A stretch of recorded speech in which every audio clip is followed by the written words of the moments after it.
तो आज हम इसी पर गहराई से बात करने वाले हैं कि अंग्रेजी राज का भारत के गांव में रहने वालों की जिंदगी पर आखिर असर क्या पड़ा। हमारे पास इसके लिए सरकारी रिकॉर्ड है, सर्वे करने वालों के जर्नल हैं और कुछ जांच आयोगों की रिपोर्टें भी हैं। और हमारा मिशन ये है कि हम दो बिल्कुल अलग दुनियाओं को समझेंगे। एक तरफ बंगाल के जमींदार और दूसरी तरफ राजमहल की पहाड़ियों में रहने वाले पहाड़िया और संथाल लोग। चलिए तो फिर बंगाल से ही शुरू करते हैं। आखिरकार औपनिवेशिक शासन की पहली प्रयोगशाला तो बंगाली था। ठीक है, तो 1793 में चार्ल्स कॉर्नवालिस ने स्थायी बंदोबस्त यानी परमानेंट सेटलमेंट लागू किया। जैसे कि नाम से ही पता चलता है, इसमें कंपनी ने हर जमींदार को जो राजस्व देना था उसकी रकम हमेशा के लिए तय कर दी। बंगाल के राजाओं और तालुकदारों को जमींदार का एक नया दर्जा दे दिया गया। लेकिन कंपनी ऐसा क्यों करना चाहती थी?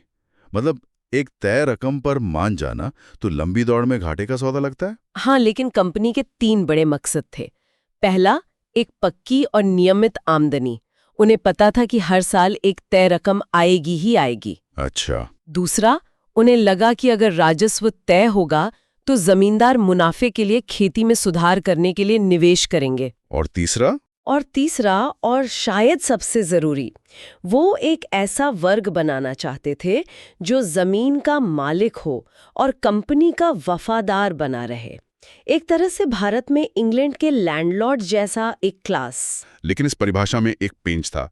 जमींदार गांव में जमीन का मालिक नहीं था, बल्कि उसे सिर्फ राजस्व वसूलने वाला एक कलेक्टर माना गया। बिल्कुल, उसे किसानों से किराया वसूल कर कंपनी को देना था। और यही इस व्यवस्था की सबसे बड़ी कमजोरी साबित हुई। वो कैसे? ये जो स्थायी बंदोबस्त था ना, इसके लागू होने के बाद 75% से ज्यादा जमींदारियां मतलब हाथ ही बदल चुकी थी।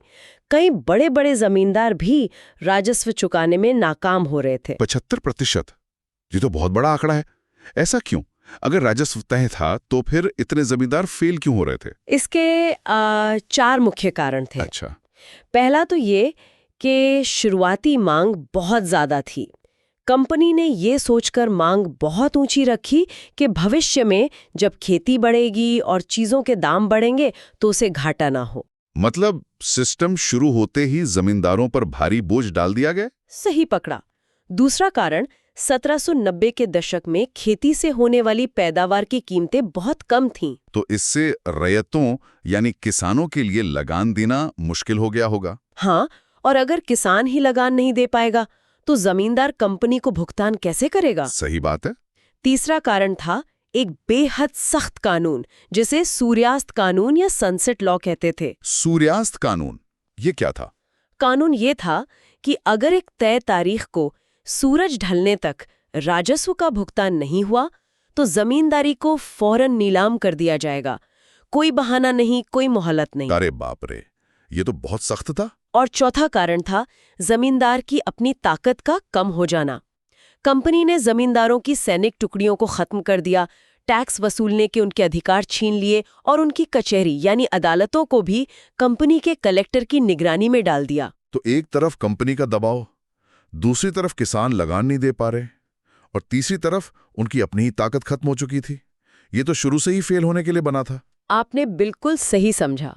और इसी खालीपन में गांव के अंदर से एक नई ताकत उभर रही थी, जोतदार। ये धनी किसान थे जिनके पास कभी-कभी हजारों एकड़ तक जमीन होती थी। और वो सिर्फ खेती नहीं करते थे, बल्कि गांव के व्यापार और पैसे के लेन देन पर भी उनका कब्जा था। तो जाहिर है उनकी ताकत जमींदार से ज्यादा रही होगी। कहीं ज्यादा, क्योंकि जमींदार तो अक्सर कलकत्ता जैसे शहरों में रहते थे, पर जोतदार गांव में ही रहकर गरीब किसानों पर सीधा नियंत्रण रखते थे। अच्छा। वे जानबूझकर जमींदार को राजस्व देने में देरी करते, जिससे जमींदार की हालत और खराब हो जाती। और जब जमींदार की जमीन नीलाम होती तो अक्सर यही जोतदार उसे खरीद लेते थे। बिल्कुल। तो जमींदारों ने इन सब दबावों का सामना कैसे किया? बर्दवान के राजा वाली कहानी तो एक बेहतरीन उदाहरण है। उन्होंने कई चालाक तरीके अपनाए। पहला तो यही फर्जी बिक्री थी। नीलामी में अपने ही एजेंटों से जमीन खरीदवा ली। एजेंट बोली लगाकर जमीन खरीद तो लेते, पर पैसा जमा नहीं करते। सरकार को जमीन फिर से नीलाम करनी पड़ती। ये सिलसिला तब तक चलता रहता जब तक सरकार और दूसरे बोली लगाने वाले थक न जाएं। और आखिर में जमीन बहुत कम दाम पर वापस जमींदार को ही बेच दी जाती। हाँ, और अगर कोई बाहरी आदमी जमीन खरीद भी लेता तो उसे कब्जा करने में बहुत मुश्किलें आती थीं। पुराने जमींदार के लठियाल मतलब लाठीधारी लोग नए मालिक के आदमियों को पीटकर भगा देते थे। और किसान भी तो पुराने जमींदार के ही वफादार होते होंगे। सही बात है, वो नए मालिक को लगान देने से मना कर देते थे। इसलिए धीरे धीरे कंपनी ने भी इन फर्जी बिक्रियों पर एक तरह से आंखें मूंदना शुरू कर दिया। अच्छा, इन सब घटनाओं के बारे में हमें इतनी गहराई से पता कैसे चलता है? एक स्रोत का जिक्र बार बार आता है, 5वीं रिपोर्ट। ये क्या थी? 5वीं रिपोर्ट 1813 में ब्रिटिश संसद में पेश की गई एक बहुत बड़ी रिपोर्ट थी, 1002 पन्नों की। 1000 से ज्यादा पन्ने? हाँ, इसमें ईस्ट इंडिया कंपनी के प्रशासन और भारत में उसकी गतिविधियों का पूरा कच्चा चिट्ठा था। इसमें जमींदारों की अर्जियां, कलेक्टरों की रिपोर्टें, राजस्व के सारे आंकड़े, सब कुछ था। लेकिन अगर ये कंपनी के कामकाज पर एक रिपोर्ट थी, तो क्या हम इस पर पूरी तरह भरोसा कर सकते हैं? मतलब इसका कोई एजेंडा नहीं था? हमें इसे बहुत सावधानी से पढ़ना चाहिए। ये रिपोर्ट संसद में उन लोगों ने तैयार करवाई थी जो भारत के साथ व्यापार पर कंपनी के एकाधिकार के खिलाफ थे। अच्छा, तो उनका मकसद कंपनी के कुशासन को उजागर करना था। बिल्कुल। इसलिए इस रिपोर्ट में पारंपरिक जमींदारी सत्ता के पतन को बहुत बढ़ा चढ़ाकर दिखाया गया है, जबकि जैसा हमने देखा, जमींदारों ने अपनी सत्ता बचाने के लिए कई नए और चतुर तरीके निकाल लिए थे। ये तो बहुत दिलचस्प है। खैर, बंगाल की कहानी तो बसे हुए कृषि समाज की है, लेकिन कंपनी का सामना उन इलाकों से भी हुआ होगा जहां जंगल थे, पहाड़ थे। वहां उनकी नीति क्या थी? यही हमें कहानी के दूसरे हिस्से पर ले जाता है, राजमहल की पहाड़ियां। यहाँ की दुनिया बंगाल के हरे भरे मैदानों से बिल्कुल अलग थी। और यहाँ की जानकारी हमें कहाँ से मिलती है? यहाँ हमें एक चिकित्सक फ्रांसिस बुकानन के विवरणों से बहुत कुछ जानने को मिलता है, जो 19वीं सदी की शुरुआत में इस इलाके में आए थे। तो कौन थे ये पहाड़ी लोग जिन्हें पहाड़िया कहा गया है? पहाड़िया लोग झूम खेती पर गुजारा करते थे। वे कुदाल का इस्तेमाल करते थे, हल का नहीं। कुदाल का? हल का क्यों नहीं? ये उनकी संस्कृति का हिस्सा था। वे जंगल के एक हिस्से को साफ करते, वहां कुछ साल खेती करते और फिर जमीन को आराम देने के लिए उसे छोड़कर नई जगह चले जाते थे। उनका पूरा जीवन जंगल पर ही निर्भर था। वो वहीं से महुआ के फूल खाने के लिए और रेशम के कोकून और राल बेचने के लिए इकट्ठा करते थे। और मैदानों में बसे लोगों से उनका रिश्ता कैसा था? एक तरह का लेन देन का रिश्ता था। वे अक्सर मैदानों पर छापे मारते थे, जो उनके लिए अपनी ताकत दिखाने और मुश्किल समय में गुजारा करने का एक तरीका था। तो मैदान के जमींदार और व्यापारी क्या करते थे? वो शांति खरीदने के लिए पहाड़िया मुखियाओं को नियमित रूप से खिराज, यानी एक तरह का टैक्स देते थे। तो फिर अंग्रेजों के आने से ये पूरा समीकरण कैसे बदला? अंग्रेजों के लिए ये पहाड़ियां लोग जंगली, उपद्रवी और बर्बर थे, जिन्हें सभ्य बनाना जरूरी था। उनकी नजर में जंगल का मतलब था अराजकता और पिछड़ापन, जबकि स्थायी खेती प्रगति की निशानी थी।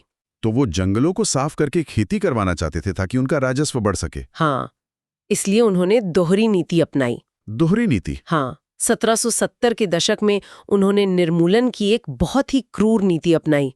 पहाड़ियां लोगों का शिकार किया गया और उन्हें बेरहमी से मारा गया। और जब इससे बात नहीं बनी तो 1780 के दशक में भागलपुर के कलेक्टर ऑगस्टस क्लीवलैंड ने शांति स्थापना की नीति अपनाई। और ये शांति की नीति क्या थी? इसके तहत पहाड़िया मुखियाओं को एक सालाना भत्ता दिया गया और उनसे कहा गया कि वे अपने इलाके में व्यवस्था बनाए रखें। लेकिन इस नीति का असर उल्टा हुआ। उल्टा? वो कैसे? जिन मुखियाओं ने भत्ता लेना स्वीकार कर लिया, वे अपने ही लोगों की नजर में गिर गए। उन्हें सरकार का वेतन पाने वाला नौकर समझा जाने लगा। मतलब शांति स्थापित करने की कोशिश में उन्होंने समुदाय के लीडरों को ही कमजोर कर दिया। बिल्कुल। नतीजा ये हुआ कि पहाड़िया लोग अंग्रेजों से और दूर हो गए। वे पहाड़ों में और भी अंदरूनी हिस्सों में चले गए और हर गोरे आदमी को शक की नजर से देखने लगे। और इसी समय कहानी में एक नया समूह आता है, संथाल। यहीं से कुदाल बनाम हल का असली संघर्ष शुरू होता है ना? हाँ, पहाड़िया लोगों को स्थायी खेती के लिए मनाने में नाकाम रहने के बाद अंग्रेजों की नजर संथालों पर पड़ी। संथालों को आदर्श बाशिंदे माना गया। ऐसा क्यों? क्योंकि पहाड़िया लोग हल को छूने से इनकार करते थे। ये उनकी पहचान के खिलाफ था। वहीं दूसरी तरफ संथाल जंगल साफ करने और हल चलाकर खेती करने में माहिर थे। तो अंग्रेजों ने संथालों का इस्तेमाल अपने मकसद के लिए किया। हाँ, 1832 में एक बहुत बड़े इलाके की सीमा तय की गई और उसे दामिने कोह यानी संथालों की भूमि घोषित कर दिया गया। और संथालों को वहां बसने के लिए बुलाया गया। बिल्कुल। शर्त ये थी कि उन्हें हल से खेती करनी होगी और पहले 10 सालों में जमीन के कम से कम 10वें हिस्से को साफ करके खेती के लायक बनाना होगा। और इसका नतीजा तो बहुत तेजी से दिखा होगा। बहुत तेजी से। 1838 में दामिने कोह में सिर्फ 40 संथाल गांव थे। 1851 तक इनकी संख्या बढ़कर 1473 हो गई। आबादी 3000 से बढ़कर 82,000 से ज्यादा हो गई। ये तो जबरदस्त विस्तार था। हाँ, और जैसे जैसे खेती बढ़ी, कंपनी का खजाना भी भरने लगा। लेकिन यह एक बहुत बड़ी लड़ाई की कीमत पर हुआ। ये कुदाल और हल के बीच की लड़ाई थी, जिसमें पहाड़िया लोग हार गए। उन्हें अपनी जमीन छोड़कर सूखी और चट्टानी ऊपरी पहाड़ियों पर सिमटने के लिए मजबूर कर दिया गया। उनकी पूरी जीवन शैली ही तबाह हो गई। लेकिन कहानी यहाँ भी खत्म नहीं होती। जिन संथालों को आदर्श किसान बनाकर बसाया गया था, जल्द ही उन्हें भी यह एहसास हुआ कि जिस जमीन को उन्होंने खून पसीने से सींचा था, वो उनके हाथ से फिसल रही है। सही कहा। उनके सामने नई मुश्किलें खड़ी हो गईं। सरकार उन पर भारी टैक्स लगा रही थी।